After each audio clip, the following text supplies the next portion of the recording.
Is up, YouTube?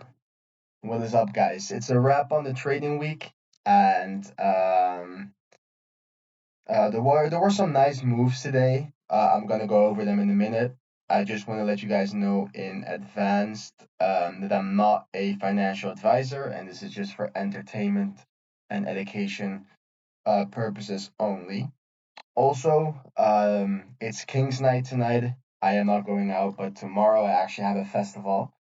So I won't be online for the weekend, but Monday I will be back at it. So if you watched my tweets, we can go to it real quick.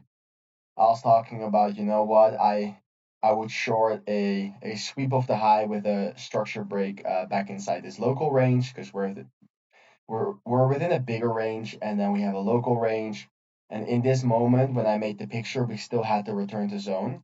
That was not the case. So zooming back into that time, we were in this range and we had the local range going on.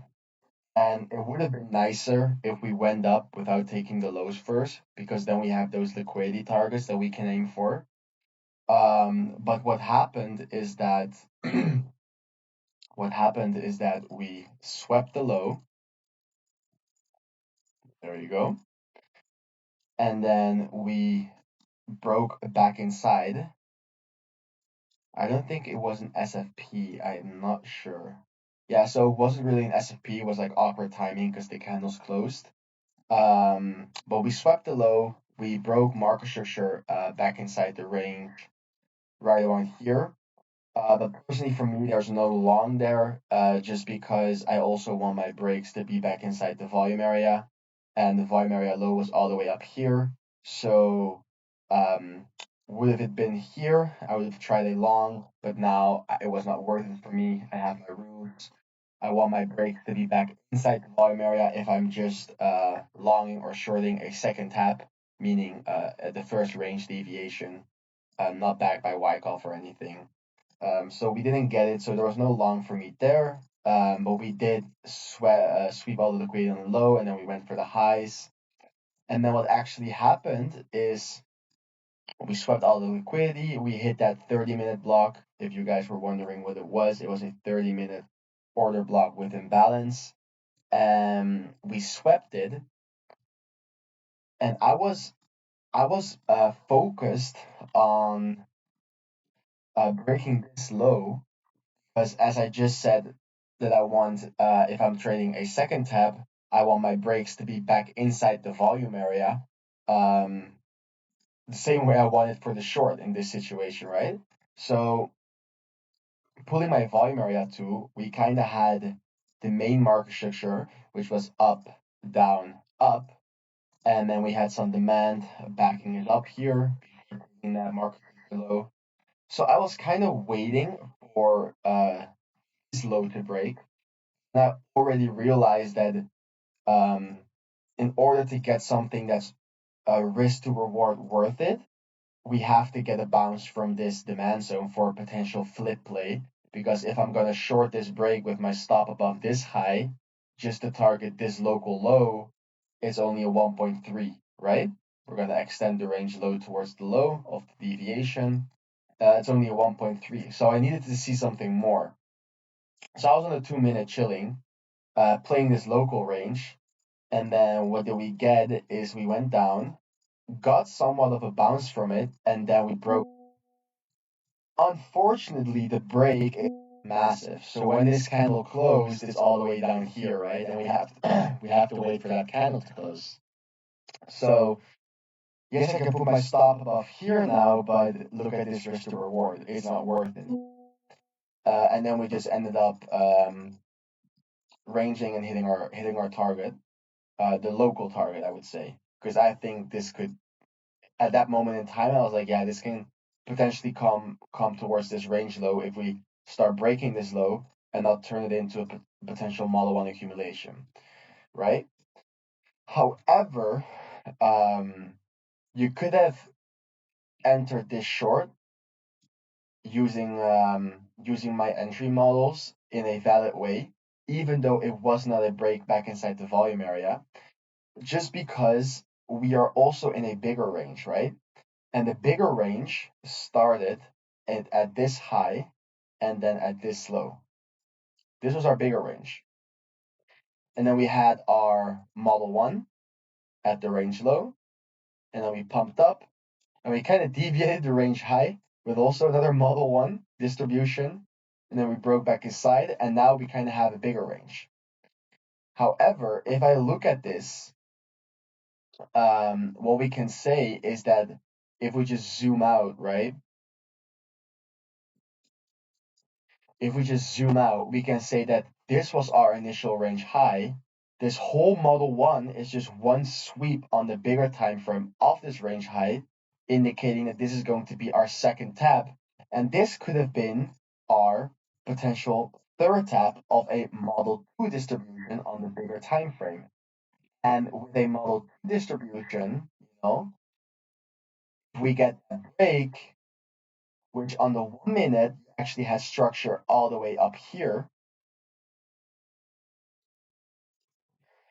then looking at this volume profile, which is not necessarily which is not necessary to break back inside, but using it here, now it is a valid entry model because now we have the Model 2 distribution that's probably confirming where we also just had a local range that was going on. And here we deviated the volume area, swept all sell side or buy side liquidity, hitting the last supply that was remaining, I which is typical for a third tap, as you guys should know by now. It either loves to grab all liquidity, yeah, which was here, or it taps the remaining supply, or it does both. Oftentimes it just does both. Um, so looking at it from this perspective, which I was not when we were right here, you could have um, you could have had an entry which was completely valid. So that is my own mistake here. So you could have entered on this break. I would have put my stop above the high, and then the moment we bounced from this demand zone, this 2 minute demand zone, and we got our damn my drum too is so laggy. But the moment we got that bounce from this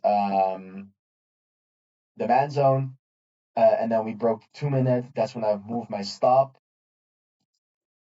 When I would move my stop loss from this high towards that high, already having a risk-free trade. And then the technical target would, of course, be this initial range low. I don't know what we're doing right now. Yeah, we're chilling now. So I would definitely, in this situation, just because we had that local range, I would also take some profits at this low, and then leave some run towards this low because it is the technical target if this is going to be a Model 2 distribution. So from this local range perspective, it was only a second tap, but from the bigger range, it was the third tap. So just because it was the third tap of the bigger range, you could have just used your break. That was actually also a break back inside the volume area, which is a nice volume area because it has this nice distribution shape, you know? And when your volume area looks like this, the deviation of the volume area high and the volume area low are really nice because it's like an established range. This is where we had a deviation, this is where we had a deviation. So, and this is where we had that deviation. So that's how you could play Bitcoin. There was no other trade for me. Yeah, using my entry models, there was no other trade than the ones I just described, right? Deleting these drawings real quick. Because what I have been noticing on Bitcoin, I want to let you guys know, is that it's kind of typical for Bitcoin to, because it happened twice. Let me just delete all of this right now. Kind of typical for Bitcoin, create like a bigger range like this, and then not take the extreme point, but have a local distribution right here. Because I was watching this, and it happened, and it also happened here. but it likes to create a range and then not tap the range high and kind of have an internal distribution. So right here we had our range low, and right here we had our range high, and then zooming in, we had ourselves a local model 2 distribution, where this is your 1, this is your 2, and this is your 3, right? And then it happened here again, where this was our range that we were watching, and instead of sweeping the range high, we had a 1, we had a 2, and we had a 3, and then we hit the range low. So it's kind of funny. I think I've seen it even before this situation as well, but I don't know where exactly. But this is something to take notes for sure that it likes to do this, because maybe if it happens a third time now, we can potentially trade it, right? So that's Bitcoin on gold.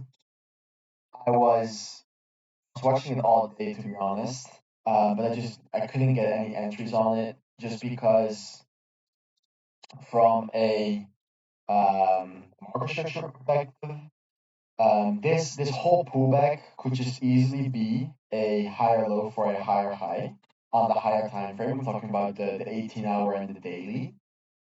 Uh, but we could also, since we had a 4-hour market structure break, this could also be a break on the 4-hour, and this can be a lower high for a lower low, right? And I had two POIs on my chart where we could reject from, and we hit that 30-minute block. So I was kind of watching it to see if I could get anything using my entry models. But gold, like the market structure low was right here, and we broke it twice, and then we broke it back to bullish on the news event, and then we still went lower, and there wasn't just really anything for me personally, the way I wanted to confirm my entries. Now we could potentially have a new range in the making right here, but I wouldn't really say it's a confirmed range yet. But maybe if we go down a bit more, then we could have ourselves a range. But yeah, not really any trades for me on gold. And then on euro, I was watching something. I was watching this trade actually. Um, what's so beautiful, and what I really try to emphasize on my Twitter is trading imbalanced ranges. So just following our local market structure on euro, we had that break here, which I put in the chart, and then just following the market structure, the primary market structure, we had a higher low or a higher high, higher low, another higher high, higher low, higher high, higher low, and then this is where we deviate the high. So what what pick or like what stands out to me is that if we measure the breaks, first we had a break that was, let's just call it 25 pips or whatever. Then we had like a wick slash break, so I'm just gonna count it as one, which was around the same, 24.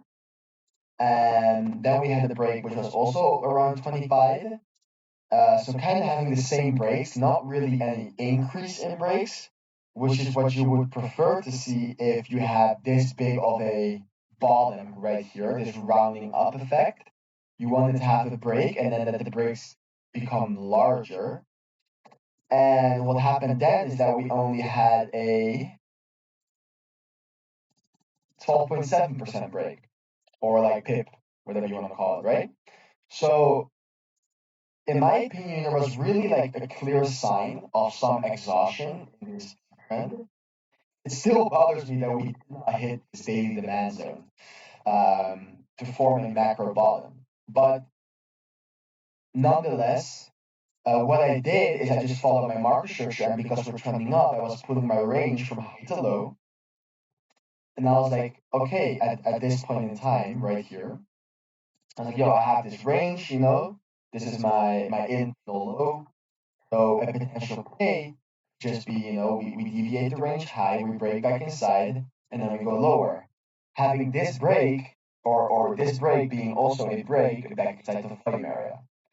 I pull my volume area, and as you can probably tell just by looking at the price action, it's an imbalanced range. What do I mean with an imbalanced range? Well, this whole thing is a range, but all the price action within the range is in the upper section of the range. My drawing tool is so laggy, but let me draw lower or slower. All the price action is in the upper section of this range. And you can clearly see that by there being literally zero candles below this purple line, which is the equilibrium of the range. But also, if you pull your volume area to, the volume area low is at the equilibrium, meaning there's literally no price action almost in this area. So I was like, okay, this can be nice because if we can catch a short right here, we can take it down all the way to X marks the spot, which is the target of. I have to really draw slower, guys. This is annoying me, but um, we can easily target the range low because those range lows are the target of an imbalanced range like this. And what can we expect? But do I always say if you lose this volume area low, it's going to be a smooth move down. Okay, smooth and fast. So I'm patiently waiting for my potential entry, right? And I'm just waiting for this low to break. I'm checking if there's any demand protecting this low. I don't think there was, so I'm waiting for it to break. Then we can kind of see already that potentially the downtrend from the up from up towards the low is getting respected because I'm seeing a supply zone here.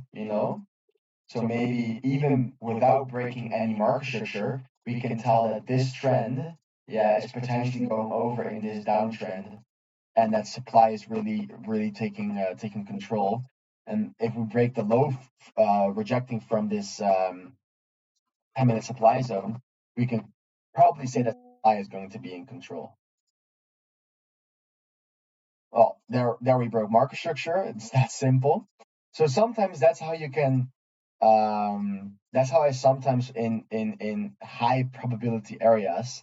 That's how I front run a market structure break. If I am front running a market structure break, price needs to develop like this, where we have a higher low. Let me put it like this: where we have a higher low and a higher high. But then I can clearly see that we are bouncing off demand, but we're having this internal downtrend where we're just respecting supply and supply, right? Let's make it a bit better, like this. Let's make it red, and let's see this as a supply zone. Okay. So if our main market structure low is right here, we just bounced off the demand zone that was protecting this market structure low. Just pretend that this was a demand zone. Okay. And I see a pullback here, preferably this area right here having a structure break, meaning that within this area, this circled area, yeah, we have a break, market structure break back to bearish. And that will be the market structure break from this low up towards this high. If that happens, my thought process is okay, we're going to be respecting supply. We just hit a demand zone. So if we're going to bounce, this is the place to bounce to create a higher high. But if we break the market structure in this upwards trend, that confirms that we're going to go back towards this low. Well, what is there below this low to protect this low? Nothing if we already tapped the demand. And that's how I kind of know that we're going towards the primary low. And then there's another question of are we going to break the primary low or SFP it, right? But in a situation like this is how you can front run a primary market structure break. I didn't do that here. I don't think we had it. Oh, we actually did. Yeah, so down. I'm just seeing this now. What I mean because this is actually a live example. I don't know why I didn't. I was paying more attention to gold, but okay. So live example, okay. This is our market structure up, like this. Our primary market structure up. So this is our primary low. But we can clearly see that we are respecting that red drawing, right? So, however, um, especially since this low is so close to the main low, we're like, okay, if we're going to bounce and create a higher low for a higher high, we're going to bounce from here. We're not going to go lower because we're already this close towards the main low. So if we break market structure between this low and this move up, well, that's going to indicate that this low failed to break any type of downwards market structure and it becomes weak in nature. So if we break market structure between these 2 points like this, that means we're going to rotate towards this low, and then obviously we're going to hit the primary low then because they're so close to each other. And then if we break the primary low, we're chilling with a good entry. Let me search what. Oh, let me search what the volume area was doing. We're already way back inside the volume area. POC. It's good that I do these post trading analysis recaps because what was I doing here? So what happened in this situation, if you look at the market structure from the low up, let me clean up this pool real quick. It's like here. We want to see this. Well, if we look at the market structure from the low up, we have down or up, down. I'm just going to use this as one because it broke bearish, like this. And now this right here, this is where we hit our supply zone. And then we went up, making this purple. Our third, our fractal market structure, right? And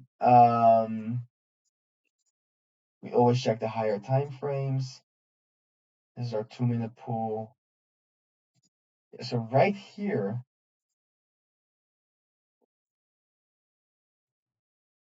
I do have to say, looking at this was kind of tricky.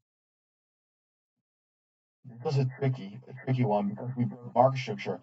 How do you prevent? Okay, a trip. This is where we went up like this, and then this is where we broke market structure. So of shorted here, right? With that idea that I just described, even though the target that you have to watch for is extremely close by or nearby. This is still what I was just describing. Having that market structure break from the low up. However, look at this. We have a 1-minute demand zone, yeah, right below our market structure low, and it's not just a 1-minute demand zone; it's a demand chain. This 1-minute order block with imbalance created another 1-minute order block with imbalance. And you guys should know, if you've watched any other streams, that this is a demand chain, and the second tap of a demand chain is often the strongest. So how would I prevent the short right here? Well, if I have this and I see this, having a market structure break isn't enough. I want to see the supply break, and that never happened. So this is a really good example of paying attention to everything because, yeah, many people are probably trapped in here. So this is how you can prevent that trap. If you have demand right underneath your market structure low, I always wait for the demand to break, especially if in this situation it's demand created demand. Okay. Well, if you then keep on following, this was just a fake break, so let's just put it like this. Then we have our up, we have our 2 down candles and our 2 up candles. So now this is where you have your market. And look at this. This is a good break because we had demand. Oh, the demand was even mitigated. You can clearly tell that this is a good break. Then we even had a little flip going on right here. Comes from demand and it creates supply. Just front runner supply, which is totally fine because I would have just used this whole zone. But it's nice to see that there's some sort of flip as well, clearly indicating that supply is in control. But then I would have just shorted the retest right here. I would have, oh, let's grab the short. Short right here, I will put my stop below that or above that high, just because this is not a valid pullback up. Otherwise, you can put your stop above this high instead of this high. Yeah, and then you can target that low. Then you can target the low. Since you saw a break here, you can target all the way down here. Damn, what was I doing, guys? What was I doing? Oh, damn. I totally forgot. So you actually got a really nice move from the short all the way down to the volume area low. You would have been up 4% already on this trade. But I totally forgot that was not one of the main reasons I didn't take this trade. No, I just I wasn't paying attention. I don't know. I just didn't see it. Like I literally just told you guys how you can short a or pre-short a market structure break, but yeah, that's I I didn't see it. Crazy. I don't know what I was doing. I think I was paying more attention to gold that wasn't doing anything whatsoever. Now we got our main break, right? So knowing that we have our main break, what is price allowed to do? You have your main market structure break. Now we can just have a lower high and put in a lower low, right? Ignoring this internal trend uh, that we were just paying close attention to. That's the power of tapping that primary low. So what happened is we had a news event at 14:30, and it actually wicked this internal market structure high, grabbing some supply, hitting some more demand, or supply, or grabbing all this liquidity and hitting more supply. And I was waiting for a structure change within this low up towards this high. Okay, but um, there was no structure change right until here. Not even technically speaking valid structure because it's one up candle, but I was still looking at it. And even here we almost had some sort of a flip, tapping this demand, which if we extend it with the fair value gap, it's kind of up towards here. And then having this supply zone that was respect zone. But yeah, I was watching this, but then okay, I had a break here, but where do I put my stop loss? I didn't want to put it above this high. I think that was a bit risky. Um, and like I could have done it above this high, but it's not valid market share, so we have no proper pullback, right? So I was like, I cannot put it above that high because that messes up my risk to reward. And then these are 1 minute candles, right? So if you were like, I don't know where to put my stop loss, 3 minutes go by and then you already hit this main low. I was just waiting. I was like, okay, maybe we come up and we reject and then I'll enter. But I was looking at another internal break. I saw we were getting or we respected this flip zone, and then this was our low right here. And then yes, you could have entered on that break, but we were already so close to this low, and it was I think we started SFPing that low on the 10 and 5. It was an SFP. Yeah, you could have, looking back, you could have entered on this break. We were kind of respecting this oh, we were kind of respecting this internal trend from the top down while breaking primary, or we were respecting this, let's call it fractal market structure, while breaking internal market structure. So you could have potentially entered here, entered on this break, put your stops like just two market structure or one market structure high, um, or two market structure highs back. So not this high, but this high. Enter there, and then hopefully it's going to be a runner, right? All the way down for a nice 3.44 RR. But at this point, you're already also at the volume area low, so you kind of have to hope that it breaks, which it ended up doing. And then once it broke, look how smooth this move down is, as I was just describing earlier. very smooth and fast move down because there is no price action here, right? So I didn't take it just because I was like, I would have preferred my entry to be like right around here, more up than literally at the volume area low. But if you guys got in, I am happy for you. So that was the only trade that was there on Euro for me personally. And that was kind of it today. I was looking at a Matic short, but also didn't really get one. So I guys, I didn't take a single trade today. So I'm just recapping for myself here, but I did not take a single trade today.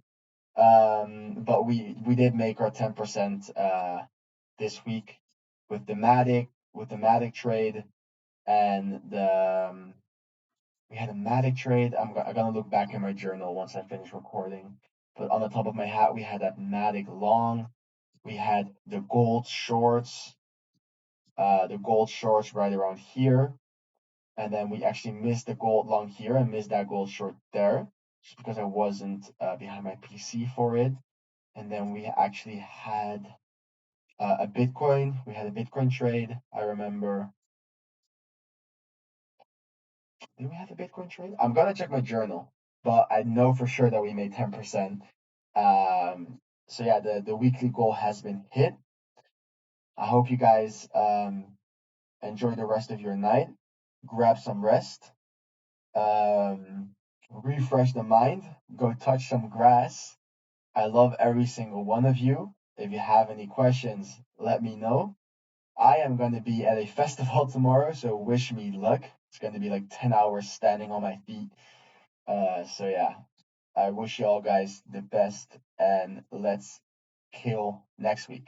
See you guys. Peace. By the way, my mic has arrived. I just need to know how it works. So yeah, the quality will get better. Thank you guys. Peace.